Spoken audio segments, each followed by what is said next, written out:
बिस्मिल्लाहिर्रहमानिर्रहीम। आज 9th के मैथ का लास्ट यूनिट है 17 यूनिट और ये प्रैक्टिकल ज्योमेट्री के बारे में है और 17.1 और फिर 17.2 एक्सरसाइज।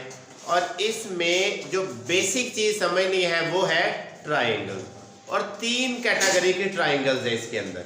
और अगर वो 3 कैटेगरी की आपको आती है तो फिर ये 17 यूनिट जो हमारे लिए बहुत आसान हो जाएगा। लेकिन इसी तरह जब हम स्टार्ट करते हैं तो थोड़े से मसाइल ज़रूर आते हैं, लेकिन जब हम कारीगर बन जाते हैं तो आपको पता है जब मिस्त्री नया काम शुरू करता है तो पहली ईंट के बाद जब दूसरी ईंट लगाता है, तीसरी लगाता है, तो वो थोड़ा सा फॉल्ट हो सकता है। और लेकिन जब वो ज़बरदस्त मिस्त्री बन जाता है तो फिर वो चाहे छोटी दीवार है या बड़ी दीवार है, सभी का तरीकाकार है एक ही है। तो यहाँ पर कुछ ट्राइंगल्स इसी तरह आएंगी, किसी की पैमाइश थोड़ी है, किसी की ज़्यादा है, किसी की कम है। तो हम एक ट्राइंगल को अगर अच्छी तरह समझ लेते हैं तो फिर बाकी के लिए मसाइल नहीं होंगे। तो जो लोग आगे इंजीनियरिंग की फील्ड में जाते हैं तो उनके लिए ज़्यादा इम्पॉर्टेंट है, इसलिए इस पर ज़रा फोकस रखिएगा ताकि आप लोग उस फील्ड में जाकर प्रॉब्लम ना हो। तो हमारे पास जो ट्राइंगल्स है वो ये मैं आपको बता दूं 3 साइड्स। ये एक हमारे पास जो काइंड है ट्राइंगल की उसमें तीनों साइड्स ही दी होती तो ट्राइंगल बनेंगी। तीसरा पार्ट देखिएगा, इसके अंदर 2 साइड और थर्ड एंगल है तो इसका मतलब ये हमारे पास क्या होगी 2 साइड, 2 साइड और साथ क्या होगा 1 एंगल। तो कितनी काइंड होगी, ये दूसरी काइंड।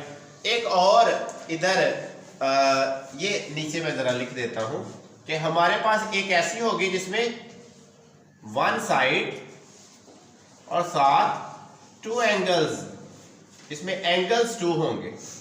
तो ये 3 ही कैटेगरी की ट्राइंगल्स है जो आप लोगों ने इस यूनिट के अंदर सीखनी है, बनानी है। इसके अलावा कोई और कैटेगरी की इस यूनिट के अंदर ट्राइंगल नहीं है जो प्रैक्टिकली आप लोग ज्योमेट्री से बना सकेंगे।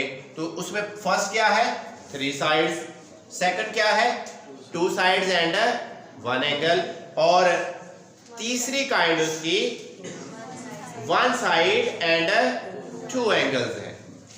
हम देखते हैं फर्स्ट को, मैंने ये स्केल भी लिया है और इस स्केल की मदद से मैं साथ साथ चीजें आपको बताता जाऊंगा।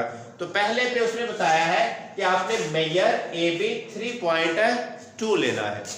क्या लेना है आपने जी, तो आप लोग स्केल पकड़ ले अपना, और स्केल पकड़ने के बाद ये पैमाइश नजर आ रही ये आपका ये 3 है, और इसके 2 पॉइंट अगर हम आगे जाएंगे 2 पॉइंट आगे तो ये क्या बन जाएगा 3.2। अब यहां पर क्योंकि इसकी मदद से बड़ी छोटी बनेगी, लेकिन मैं रफ बनाऊंगा, लेकिन आप साथ साथ रफ नहीं बनाएंगे, आप स्केल को इस्तेमाल करते हुए बनाएंगे। तो पहले आप पैमाइश लेंगे ये, और मैं एग्जांपल ले लेता हूं कि ये मेरे पास A और B जो फर्स्ट है वो कितनी है, वो 3.2 सेंटीमीटर। आप लोग स्केल से लेंगे पूरा कन्फर्म 3.2, 3 के बाद 2 पॉइंट आपने आगे लेके जाने हैं। तो ये फर्स्ट आगे स्केल के साथ 3.2। इसके बाद दूसरी हम साइड्स को लेते हैं, वो कितनी है जी, वो 4.2 है। अब हम इससे 4.2 लेंगे लेकिन प्रकार के साथ। तो दे मुझे जरा ये प्रकार दीजिएगा और उसकी मदद से मैं ये आपको साथ साथ सिखा दूं कि ये हम लेंगे 4 पॉइंट, ये आपको नजर आ रहा होगा ये 4 और इसके आगे ये 2 पॉइंट, तो ये कितना बन जाएगा ये 4 पॉइंट। इधर से मैं ये साथ लेकर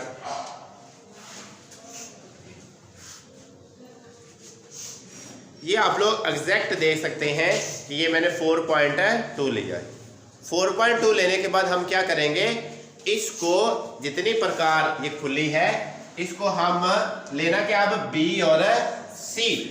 अब A पे नहीं रख सकते क्योंकि उसने 2 पॉइंट बताए कि B पे रखो या C पे रखो, तो हमारे पास इधर B है हमने ये यहाँ पर रखना और ऐसे कॉस लगाएंगे, और इसकी वजह से मैं ये हाथ का यूज इस तरह कर लेता हूँ, ये प्रकार से। ये यहाँ पर मैंने प्रकार रखी और ये कितनी रफ खोल ली मैंने, 4 सेंटीमीटर BC मेरे पास एक कॉस लग गई। इसके बाद अगर हम देखें तो तीसरी साइड कितनी है, CA 5.2 है।